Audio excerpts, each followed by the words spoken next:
mis hermanos. Pues Grandview en español nació como un grupo de estudio bíblico en la misma semana en que nació Jonier. Así que cada vez que usted ve a Jonier, sabe la edad que tiene la iglesia. ¿Quiere decir algo, Jonier? Cuando me vean a mí, es la edad que tienen ustedes. ¿Ok? Gracias. Ese primer día nos reunimos para orar. Los hermanos que están en esa foto. Pancho y Mari. Pancho estaba en el piano tocando, por eso no se ve en la foto. Emily y Tito, ahí está Tito en su cajón. Alejandro y Liz, creo que están de vacaciones, no están con nosotros hoy. También teníamos a Gris, que está de vacaciones. A la familia Chapa, ahí también los pueden ver. A Saúl, a Arturo y Vanessa, Blanca y Chuy y César, que está plantando una nueva iglesia. Maya y Joshua no pudieron estar porque estaba recién nacido Jonier, ¿verdad? Ese día nos dimos cita para orar, solo para orar, buscando la dirección del Señor. Y el resto lo ha hecho el Señor. Así que alabamos a Dios por la vida de cada uno de ustedes, porque fue la respuesta a nuestras oraciones ese día. Y también, por supuesto, alabamos al Señor por la vida del pastor Milfred, por su familia, por la iglesia de Grandview. Alabamos a Dios con todas nuestras fuerzas por ello. Y también alabo al Señor por la vida del pastor Moisés y su familia, que también fue clave en el inicio de la iglesia. Pues era mi pastor en ese momento cuando estábamos haciendo la transición, y su consejo y su ánimo fue de mucha ayuda. Y pues es un honor que Él nos pueda estar exponiendo la palabra en una fecha tan especial como esta.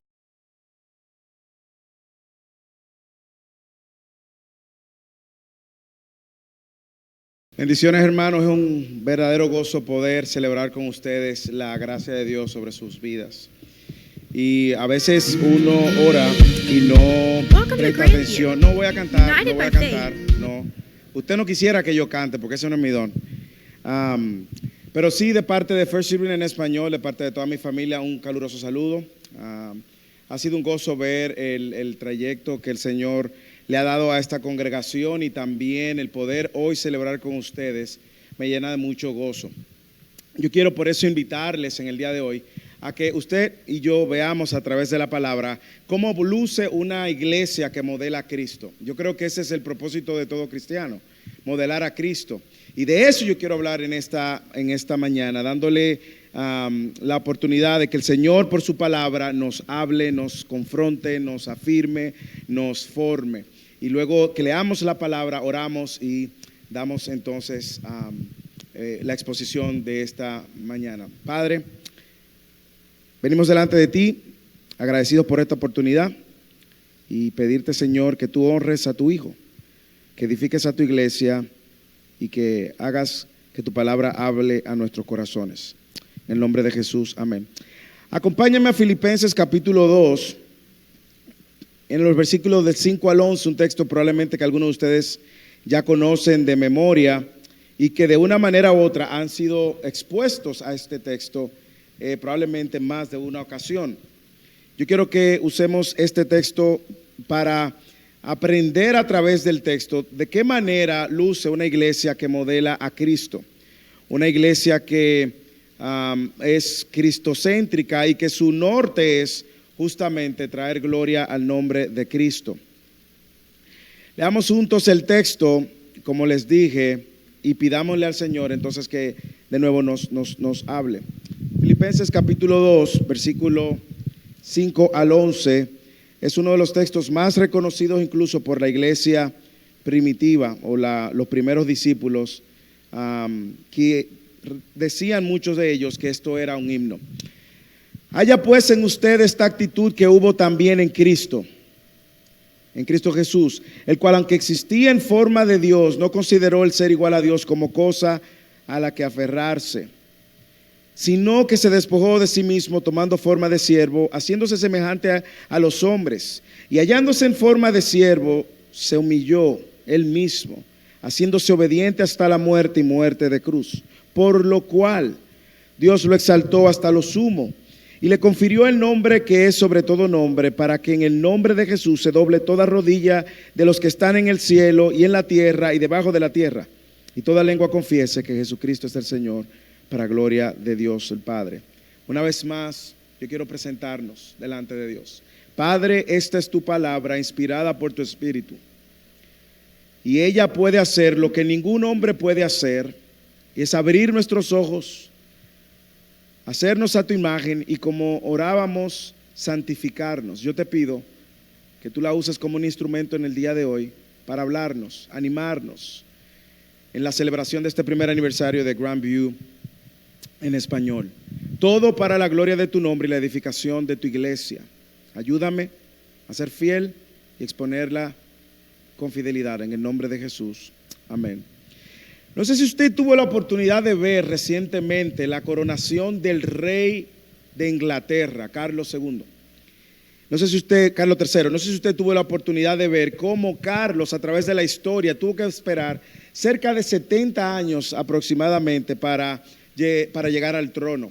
Y Carlos, el tercero, el rey de Inglaterra, el primogénito de la reina Isabel II, mostró en todo el proceso algunas cosas que a muchos de nosotros nos llamó la atención. Una de ellas era ver cómo él trataba incluso a los servidores. No sé si usted pudo ver que lo trataba como con distanciamiento, con desprecio. En algún momento se notó mucho de que él quería mostrar primero cómo había sido formado, cómo había sido educado para ser rey, y cómo el rey tiene una posición y la plebeya, los servidores, tienen otra posición. Eso anduvo mucho en las redes sociales, fue muy hostil en algunos casos y se distanciaba de la gente. Claro, él fue formado con esa mentalidad, la mentalidad de ser rey. Los siervos a un lado, el pueblo a un lado, el rey en la cima.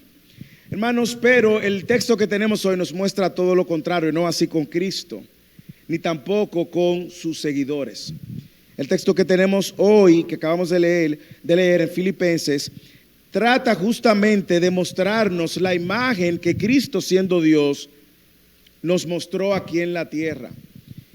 Esta carta, como muchos de ustedes saben, fue escrita 12 años después de que se plantó Filipenses, la iglesia en Filipo. Usted recuerda cómo inició esa iglesia en Hechos capítulo 17, primero Lidia, Dios le abre los ojos. Algunos entienden que luego la misma joven a quien a Pablo le echó un espíritu de adivinación se unió a esa iglesia, y otros también entienden que el soldado que fue convertido y luego su familia bautizado también se unió a su iglesia.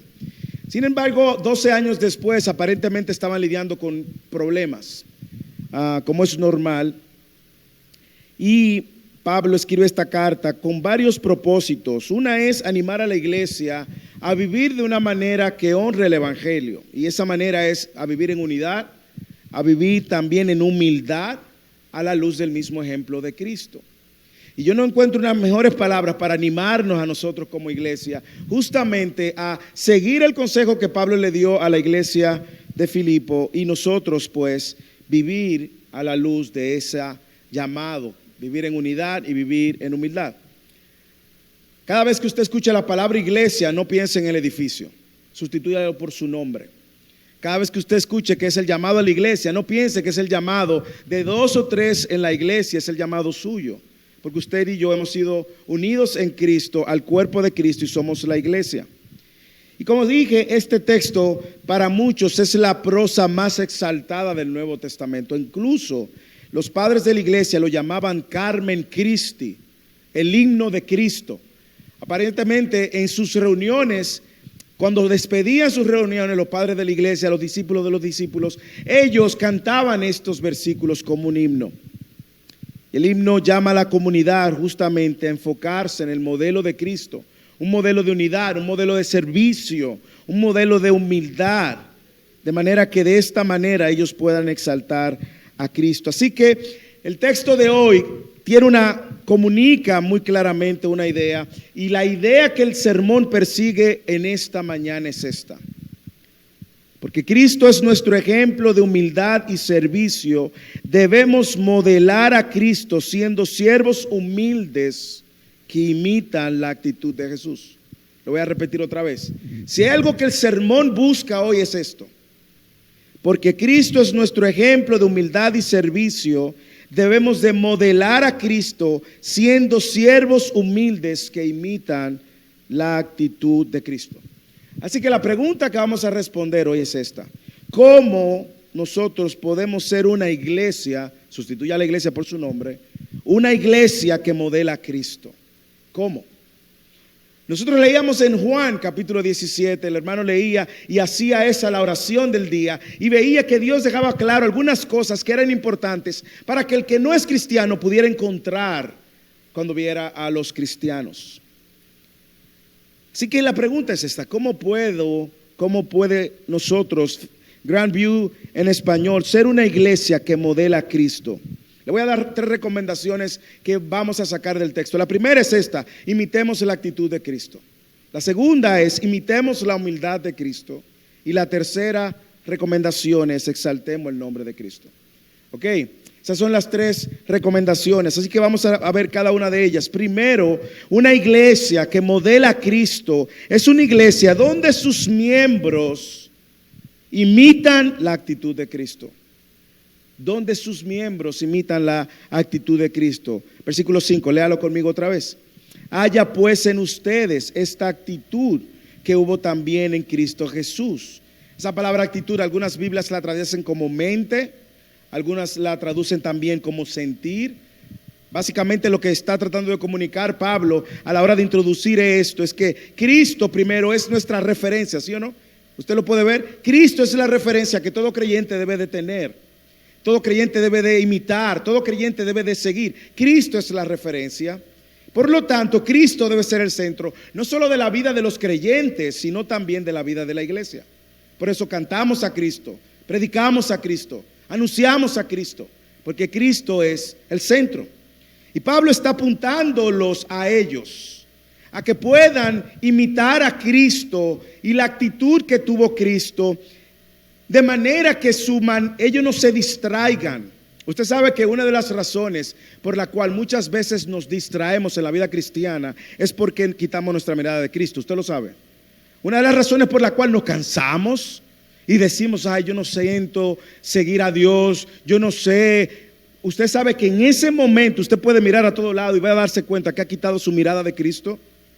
De ahí es que el autor en Hebreos capítulo 12, versículo 1, 2 y 3 dice: puesto que tenemos tan grande nube de testigos, despojémonos de todo peso y pecado que nos asedia tan fácilmente y corramos con paciencia la carrera que tenemos por delante. ¿Y qué dice? Puesto los ojos en Jesús. ¿Por qué? Porque es el autor y el consumador de la fe. Y dice que por el gozo puesto delante de Jesús soportó la prueba, la aflicción. Y dice: considera aquel que soportó tal hostilidad de los pecadores para que no te canses ni te desanimes. Por lo tanto, Pablo está haciendo algo similar a lo que el autor de Hebreo hace, y es fijar toda la atención hacia Cristo.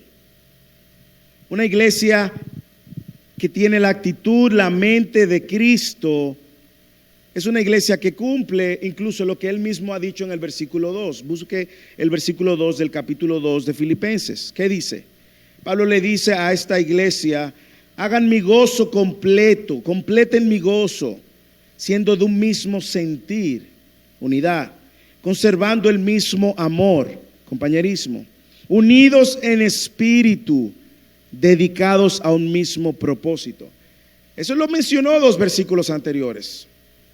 Él estaba diciendo cómo la iglesia incluso debe de lucir, y entonces ahora lo pone a mirar hacia adelante y dice: tengan ustedes la actitud de Cristo. Cristo es el centro, Cristo es el norte, Cristo es la referencia.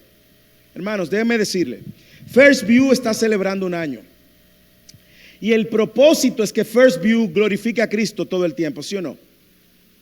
Usted es parte de First View, Grandview, perdón. Estoy mezclando allá y aquí, una mezcla de 2 iglesias. perdónenme. Pero en la medida en que nosotros ponemos nuestra mirada o estándar en otra cosa, persona, vamos a ir declinando y perder el propósito. Por ejemplo, ustedes no deben compararse a ninguna otra iglesia, porque ustedes son Grand View en español. Y su norte no es compararse y tener como referencia a otra iglesia, es tener a Cristo. Cuando usted también se fija en las circunstancias y dice, bueno, las cosas no están saliendo como planeamos, usted sabe que vamos a incurrir en pragmatismo. Vamos a decir, bueno, ahora ya no es suficiente tener un coro, necesitamos ahora hacer descender del cielo el pastor Gilberto que baje con alas para atraer a la gente. Bueno, en ese momento usted está quitando su confianza de Cristo y usted está poniendo su confianza en las circunstancias, no está saliendo bien y hay que atraer personas. Si usted mira hacia adentro va a encontrar pecadores. Por lo tanto, no ponga la mirada en nadie dentro de la iglesia. Le va a fallar, hermanos. Es más, le voy a dar una noticia que no debe de sorprenderle. El hermano Gilberto, el hermano Wilfred, yes, it's very difficult to pronounce your name, actually to memorize it. Le van a fallar en algún momento. Cristo no. Por lo tanto, el autor está diciendo, no pongas tu mirada en nadie, ni te compares, es Cristo. Ahora, a mí me encanta hacerle preguntas al texto y la pregunta es, ¿qué se refiere cuando dice, hay en ustedes esta actitud que hubo también en Cristo? Esa actitud, ¿a qué se refiere? Porque puede quedar en un pensamiento muy abstracto, ¿sí o no? Bueno, cuando usted lee todo el texto, sin duda alguna, usted va a ver no solamente el modelo de Cristo, sino también usted va a ver los intereses que tenía Cristo. Los intereses que tenía Cristo eran los intereses del Padre. Usted va a ver también que su corazón y su acción estaban en el mismo lugar. Todo lo que él quería, como leíamos en Juan 17, era honrar el propósito por el cual Dios, el Padre, lo había enviado. Literalmente él está diciendo, tengan esta mente que también tuvo Cristo. Le digo por qué, porque si no tienen la mente de Cristo no van a actuar como Cristo. Usted es el resultado de lo que usted cree, ¿sí o no? Usted es el resultado de sus intereses. Y él le está diciendo, tengan entre ustedes esta mente que Cristo también lo hizo. ¿Y qué implica eso? Solo conocer a Cristo, no, hermanos. Implica incluso abrazar el estilo de vida de Cristo. Déjeme decirle cómo luce esto. ¿Usted quiere que le diga a los esposos aquí cómo luce eso? Efesios 5 dice, maridos, amen a vuestras esposas, así como Cristo amó la iglesia, se entregó por ella. Por lo tanto, la manera de yo ver el actuar de Cristo es una manera sacrificial. No es solamente el conocimiento de Cristo que yo voy a abrazar. No es que yo conozco de Cristo, es que mi vida debe de reflejar mi compromiso con quien Él es. Usted ha escuchado mucha gente en el área del evangelismo que dice, repite esta oración. ¿Usted lo ha escuchado? Bueno, si esa oración no viene con un posterior fruto, esa oración se quedó superficialmente, no la juzgamos. Pero yo tengo que juzgar también, como dice Lucas, juzgar con justo juicio, juzgar que esa obra ha sido efectiva en el andar de esa persona.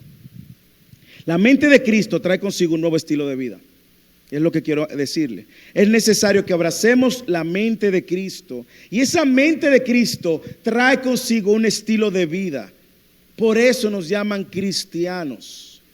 Usted sabe que la primera vez que aparece la palabra cristiano en Antioquía, en el libro de Hechos, era justamente, ellos no se llamaban cristianos. Se llamaban los del camino. Y le decían, ahí andan los del camino, ahí andan los del camino, ahí andan los del camino. Porque Jesús dijo que Él era el camino. Y la primera vez que lo llaman cristiano es porque estos andaban como Cristo, hablaban como Cristo, pensaban como Cristo. Pablo le está pidiendo que pensemos como Jesús lo hizo para que vivamos como Él vivió. Tengan la mente. Así que ahora llevemos esto al plano de la iglesia y el plano personal. Abrazar la mente de Cristo es abrazar un estilo de vida de negación, hermanos. Jesús dijo, si alguno quiere ser mi discípulo, ¿qué dijo? Tome su cruz cada día, niéguese a sí mismo, tome su cruz cada día y sígame. No hay otra manera de seguir a Cristo. No lo hay. Hermanos, cuando una persona es cristiano, no es una persona a medias. Es un llamado, un estilo de vida completo. Por otro lado, lamentablemente, la cultura nos ha moldeado a ser muy egoístas, individualistas, pensar solo en nosotros. Una iglesia que modela a Cristo va a tener esa actitud de Cristo y se va a manifestar dentro del cuerpo de Cristo, en una actitud de servicio, de sacrificio, de ayuda espontánea, orgánica. No hay egoísmo, no hay centralismo, usted no está pensando en sí mismo, usted no trata de exaltar su nombre, sino el nombre de Cristo. Es bueno que usted sepa, hermanos, que esto no es posible por usted mismo, ¿ok? No hay manera de que usted pueda ponerse el chip de Cristo por sus propios esfuerzos. Mire lo que hace la gracia. Cuando nosotros fuimos crucificados con Cristo, como dice Gálatas capítulo 2, versículo 20, que con Cristo fuimos juntamente crucificados. ¿Y qué dice? Ya no vivo yo, mas Cristo vive en mí. Pablo también en 1 Corintios capítulo 2, versículo 16, dice que ya tenemos la mente de Cristo. Ya la tenemos. Vino con la gracia. Hemos sido facultados ahora a poder ver con los lentes de Cristo y poder abrazar la obra de Cristo y el llamado de Cristo y ser imitadores de Cristo. Es algo que viene con la obra de Cristo. Pero yo debo de ver y continuamente velar de que eso se esté manifestando en mi vida y consecuentemente en mi iglesia. ¿Mis acciones reflejan eso? ¿Reflejan que efectivamente yo estoy siguiendo esa actitud de Cristo, la mente de Cristo? ¿Busco intencionalmente modelar a Cristo? Hermanos, lo otro es, si es nuestra responsabilidad, como yo dije, la mente de Cristo viene por default. Pablo lo dice, 1 Corintios 2. Pero también yo estoy llamado a conocer la voluntad de Él a través de su palabra. Así que una iglesia que modela a Cristo es una iglesia que imita la actitud de Cristo. Segundo, es una iglesia también que imita la humildad de Cristo. Mira el versículo 6 al 8. Pablo, ampliando, dice: el cual, aunque existía en forma de Dios, no consideró el ser igual a Dios como algo a que aferrarse, sino que se despojó de sí mismo, se despojó a sí mismo, tomando forma de siervo, haciéndose semejante a los hombres, y hallándose en forma de hombre, se humilló a sí mismo, haciéndose obediente hasta la muerte y muerte de la cruz. Hermanos, yo quiero que usted le preste atención a su Biblia ahora. Y yo quiero que usted conmigo observe 4 cosas que esto está encerrando con respecto a nosotros como iglesia abrazar y modelar la humildad de Cristo. Lo primero que yo quiero que usted observe es que el texto claramente deja claro que Jesús es Dios. Usted lo puede ver. ¿Usted lo ve? Se desprende de ahí. No lo estamos forzando ni lo estamos metiendo. El cual existía en forma de Dios, no consideró ser igual a Dios. Lo primero que usted tiene que ver es eso. Estamos hablando de que Dios, siendo Dios, teniendo todo su esplendor y teniendo todas sus necesidades satisfechas, porque Él no tenía necesidad. En la triunidad no había tal cosa como que me falta algo. Ellos estaban completos. ¿Usted quiere que le diga algo también? Él no necesita de usted ni de mí. Y usted y yo no lo hacemos más feliz ni más triste. ¿Ok? Él es Dios y existe perfectamente en la eternidad pasada. Y Dios en su gloria perfecta, en su eternidad pasada, dice desprenderse ahora, dejar su trono. Y todo lo que usted va a leer de aquí hacia abajo tiene que partir del hecho de que es Dios que se está desprendiendo. ¿Ok? En lugar de aferrarse, se desprende. En lugar de pensar en sí, piensa en otro. En lugar de exaltarse, exalta al Padre. Es una manera gloriosa de ver la obra de Dios.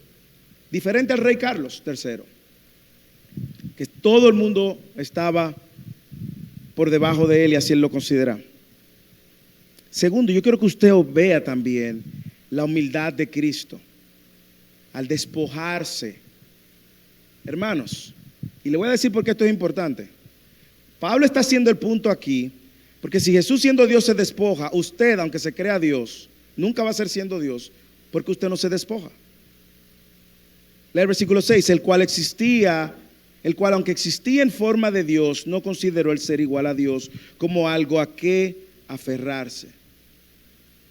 Esto empezó en el cielo, en la eternidad pasada. Esto empezó en el cielo y este era el plan de redención que Dios había determinado. No tomó de sorpresa a Dios la caída del hombre, sino que este fue el plan determinado en la eternidad pasada.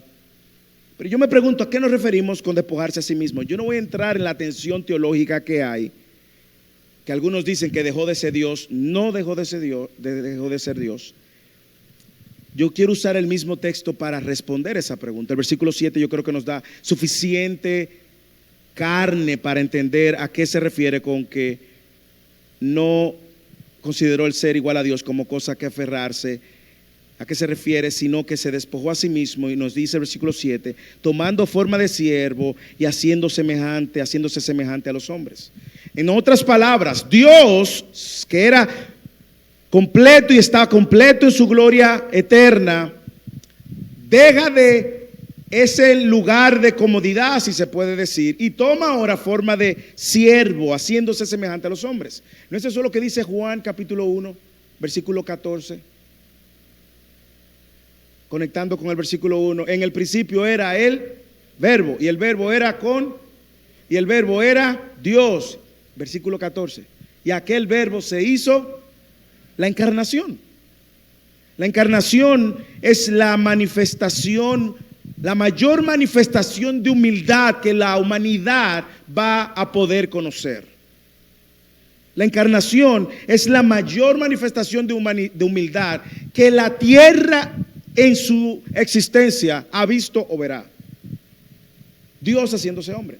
Y es lo que está diciendo el texto también. Cristo no cambió la forma de Dios por la forma de siervo. Eso no es lo que dice, eso es modalismo, es una herejía, lo condenaron eso. Lo que se está diciendo aquí es que Él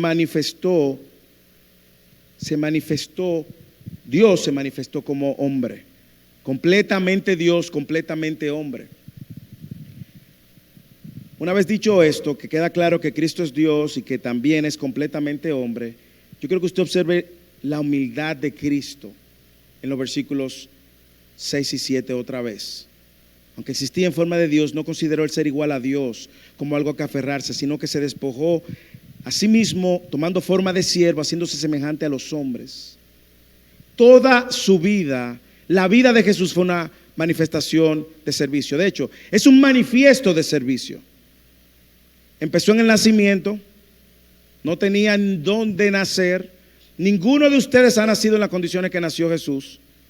Y tampoco yo creo que si usted se viera la posibilidad de tener un niño, usted no va a buscar un pesebre, un establo donde lo que hay es animales, y va a poner a su niño en un pesebre, que es el lugar donde le echan la comida a los animales. Yo creo que ninguno de ustedes haría eso. Pero ahí nace Jesús. Ahí nace, Dios se hace hombre, y ahora los hombres, por medio de su encarnación, podamos acercarnos a Dios.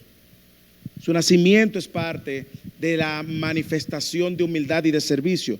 Pero no solamente esto, sino también que Jesús, en el ejercicio de su ministerio, le lavó los pies a sus discípulos. Y le voy a decir algo, lavar a los pies a sus discípulos no se compara con lavarle los pies ahora. Yo creo que ustedes lo saben. Sus sandalias pisaban mucho estiércol, sus pies acumulaban mucho polvo. Y dice Juan 13 que Él le lavó los pies. Y en el versículo 13 de Juan 13, Él dice, ustedes me llaman maestro y señor, y tienen razón porque lo soy. Pues el Señor y el maestro, porque soy Señor y maestro, lavé los pies. Ustedes también deben lavarse los pies los unos a los otros. Porque he dado este ejemplo para que como yo lo he hecho, ustedes también lo hagan. Jesús está dejando muy claro que su rol en la tierra no era ser servido. ¿Y a dónde nos lleva todo esto? Bueno, que cuando nosotros imitamos la humildad de Jesús, lo primero que debemos de pensar es que yo estoy en una iglesia no para que me sirvan, hermanos. Deje la cultura del consumismo fuera de la puerta.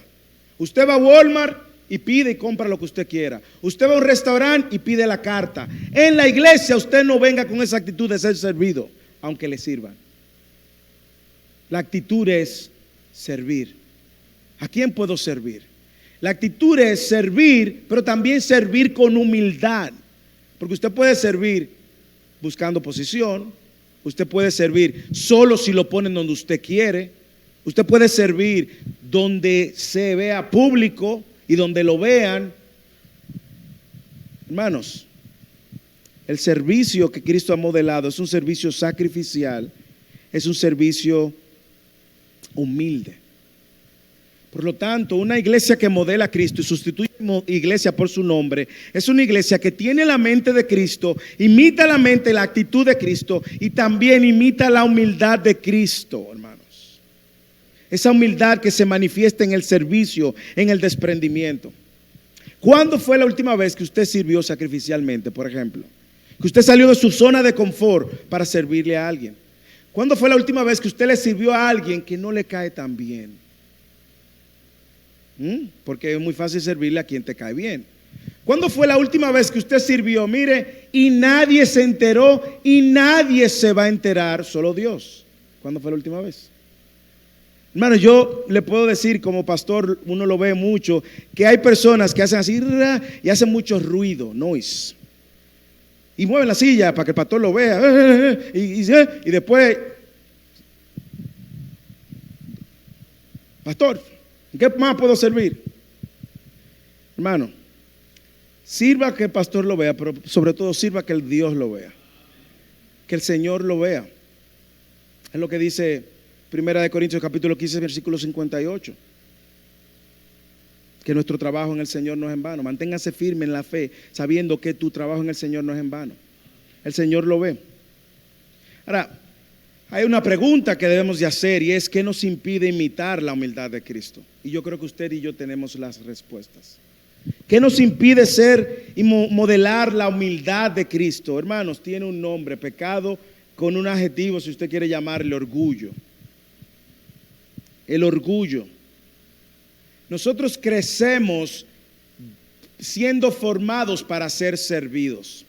Por ejemplo, en nuestra cultura hispana, nosotros crecemos viendo a nuestros padres llegar a la casa, quitarse la ropa, y ahora todo el mundo tiene que ponerse en fila a servirle, ¿sí o no? Y eso mismo lo traemos luego que venimos a Cristo. Creemos que todo el que está en la casa es nuestro siervo. Mi esposa tiene que servirme, mis hijos servirme. Y se nos olvida que el modelo de Cristo fue contrario y que es en la casa justamente donde eso también se debe de poner en práctica. Los hombres, por ejemplo, estamos llamados a servir a nuestros hogares, a nuestras familias, a nuestros hijos. Las esposas están llamadas a servir, los hijos están llamados a servir. Una iglesia que modela a Cristo es una iglesia que imita la humildad de Cristo. No está buscando lo suyo propio. Eso es lo que Pablo viene diciendo en los versículos anteriores. No busca sus propios intereses, está pensando en los intereses del otro. El ejemplo de Cristo nos recuerda que en Cristo no hubo orgullo, hermanos. Cristo tenía todas las razones para ser servido. Cristo es el Rey de Reyes y Señor de Señores. Y Cristo no se aferró a sus títulos como nosotros nos aferramos. Mire, pastor, yo tengo 20 años de experiencia en el ministerio. ¿Lavar los baños? No, pastor, no. Yo tengo un doctorado y un PhD y yo lo mío es enseñar. Yo tengo el don de la enseñanza, pastor. Hermana, está bien, pero empiece por el baño.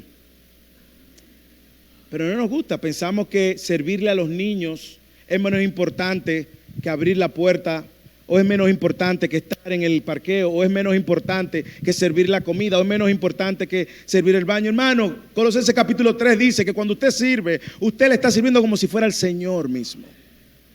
Y yo estoy seguro que si a nosotros nos dijeran que cada acto de servicio es a Jesús que tenemos de frente, yo estoy seguro que tomáramos nuestra mejor postura, nuestra mejor actitud, ¿sí o no? Si a usted le dijeran que lo que usted va a hacer al final, usted lo está haciendo para Jesús, probablemente usted tuviera todos los detalles, todas las atenciones, cuidara sus palabras, hablara lo necesario, es más, ni hablara mucho, ¿sí o no? Usted se ríe porque sabe que es cierto. Pero déjeme decirle algo. Colosenses dice que es al Señor a quien usted le sirve. En la casa es el mejor escenario para mostrar y modelar a Cristo, hermanos. Esposos, el mejor escenario. Hijos, el mejor escenario. Esposas, el mejor escenario. porque es ahí donde se ve lo feo de nosotros, ¿sí o no? Aquí en la iglesia nos vemos bien, parecemos cristianos todos, ¿sí o no? Y en la casa no, en la casa pareciera como que nos quitamos el traje, y ya en la casa yo soy quien soy. Hermanos, imite la humildad de Cristo en su casa, imite la humildad de Cristo en su vecindario, imite la humildad de Cristo en el trabajo, imite la humildad de Cristo hasta con su suegra, hermanos.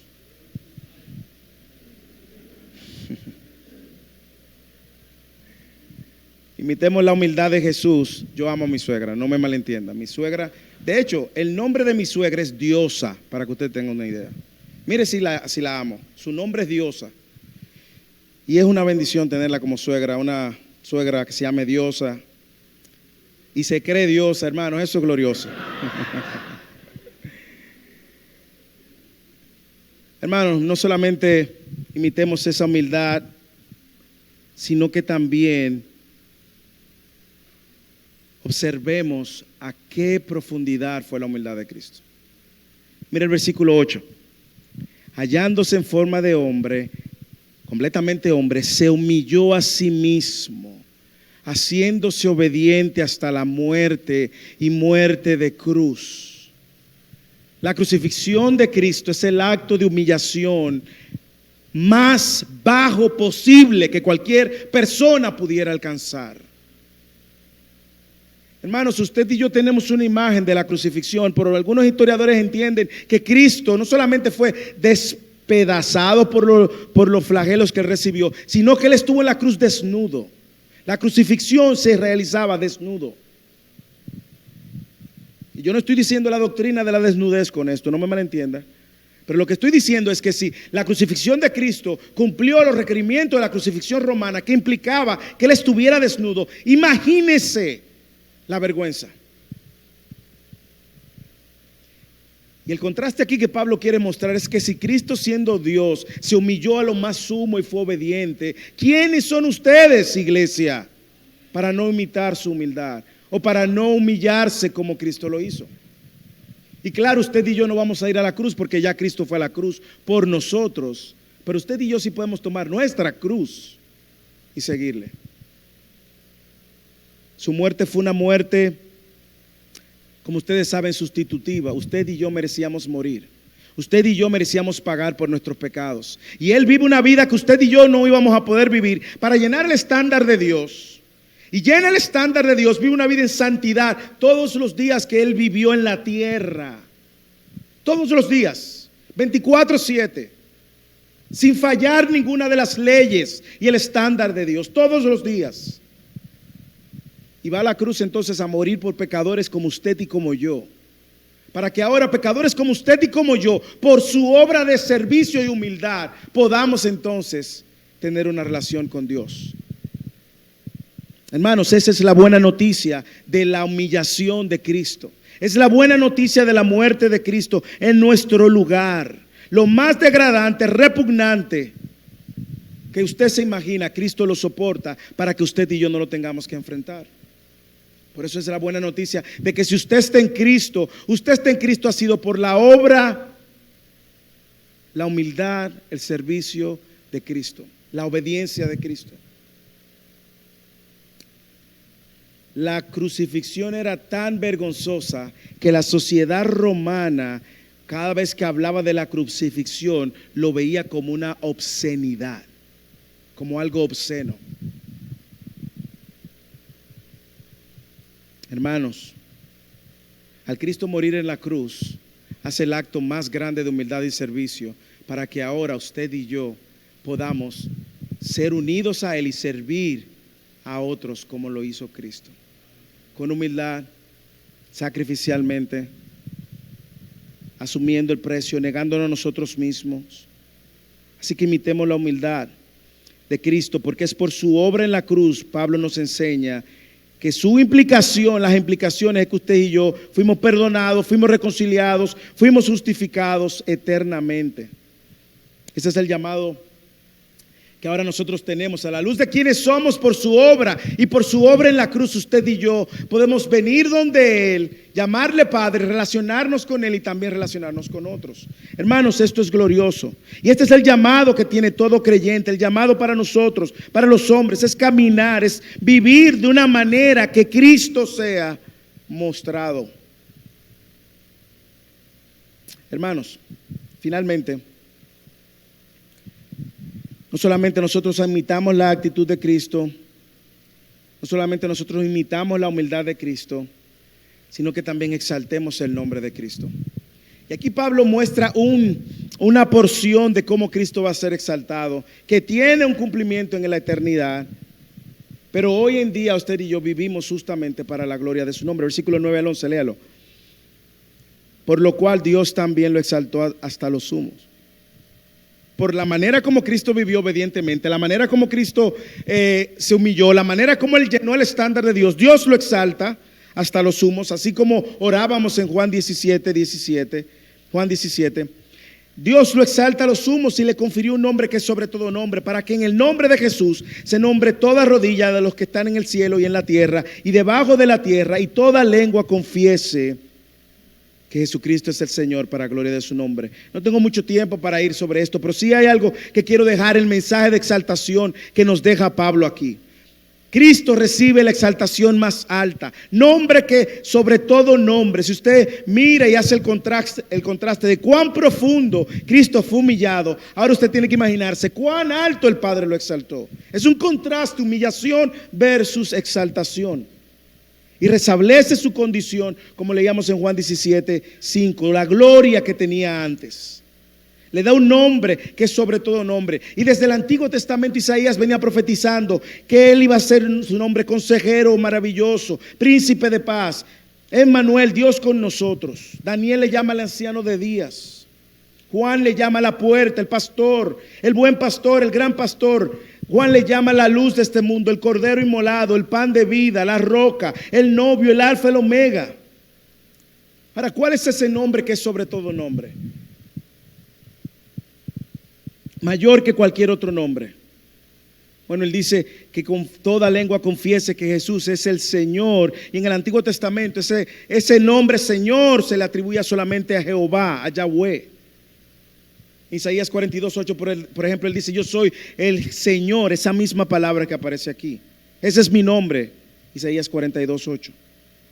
Un nombre, sobre todo nombre, debe entenderse como un nombre que está superior a todo nombre. Es una declaración de la divinidad misma de Dios también. Nada puede ser igual a su creación, nada puede ser igual a lo creado. Y este himno que termina con estas palabras, busca justamente entronar a Jesús donde Él está. Y contraste lo vemos cuando Él dice que toda rodilla se va a doblar delante de Él. ¿Usted cree que esas palabras que Pablo está usando son palabras que él se inventó? No, hermano, son las palabras de Isaías 45. Mire cómo dice Isaías 45. Vuélvete a mí, sé salvo todos los confines de la tierra, porque yo soy Yahweh, Señor Dios, y no hay otro. Por mí mismo he jurado, de mi boca ha salido en justicia una palabra que no volverá. A mí toda rodilla se doblará y toda lengua jurará lealtad. Pablo está pensando en Isaías. Y al decir que toda lengua y toda rodilla se doblará, déjeme decirle, ahí está pensando en usted. ¿Usted lo sabe? Usted crea o no crea, sus rodillas se van a doblar. Usted crea o no crea, usted se va a postrar.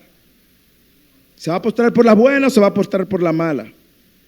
Los ángeles se van a postrar y aún los demonios se van a postrar. Y aquel día el nombre de Cristo va a ser exaltado en todo el cosmos, hermanos. Y usted va a estar ahí. Y usted va a estar ahí, usted lo sabe. Pero lo más glorioso de esto es que no solamente es algo que va a pasar en el futuro, es algo que yo puedo hacer diariamente mientras vivo para la alabanza y la gloria de su nombre. Por eso es que todo esto no se queda en una esperanza futura, aunque lo haremos gozosamente en el futuro, sino que ahora yo vivo para eso. Una iglesia que modela a Cristo es una iglesia que vive para la gloria de Cristo. ¿Usted sabe cuál es el propósito suyo como cristiano? ¿Y cuál es el llamado principal? Hermanos, no es tocar un instrumento, no es abrir la puerta, no es servir, no es enseñar, no es predicar, ese no es el llamado principal. Es hacer todo lo que usted haga con un solo propósito y es traer gloria a su nombre. ¿Usted lo sabe? Si no, anote ahí porque no tengo tiempo para visitarlo. Efesios capítulo 1, versículo 6. Efesios capítulo 1, versículo 12. Efesios capítulo 1, versículo 14. Los tres dicen lo mismo. Usted y yo existimos para la alabanza y la gloria de su nombre, hermanos. Y ahora diariamente nosotros podemos exaltar su nombre. Ahora cuando vayamos a compartir, en las conversaciones que yo tengo, en el servicio que hago, la manera como trato a mi esposa, la manera como tratas a tu esposo, la manera como tratas a tus hijos, la manera como tú obedeces a tus padres, la manera como tú haces trabajo honradamente, la manera como tú pagas honradamente el trabajo, la manera como tú tratas a tu vecino, la manera como tú tratas a tus enemigos o a quien se te opone. Todo lo que tú haces, hagas y pienses es para la alabanza y la gloria de Dios. Una iglesia que modela a Cristo es una iglesia que tiene la mente de Cristo, imita la humildad de Cristo, pero sobre todo vive para la gloria de Cristo. ¿Vive usted para la gloria de Cristo? ¿Vive usted para exaltar el nombre de Cristo? Imite a Cristo, su actitud, imite su humildad y viva para su gloria. Y si tú nos visitas en esta mañana, déjame decirte algo rápido. Tú vas a estar aquel día también. Y tus rodillas se van a doblar, pero se van a doblar de dolor, de quebranto y de tormento. Y luego vas a pasar una eternidad sin Cristo. Probablemente va a ser el último momento, el último instante donde tú vas a estar cerca de Cristo. Luego de ahí vas a pasar toda tu eternidad sin Él. La buena noticia es esta, que la razón por la que Cristo se humilló es para reconciliarte con Dios. Y demanda de ti que creas que es el camino, la verdad y la vida, que Él es el Salvador, el único capaz de perdonar tu pecado y darte vida eterna. Y oramos para que te des cuenta cómo has faltado a ese Dios, te arrepientas y corras a Él.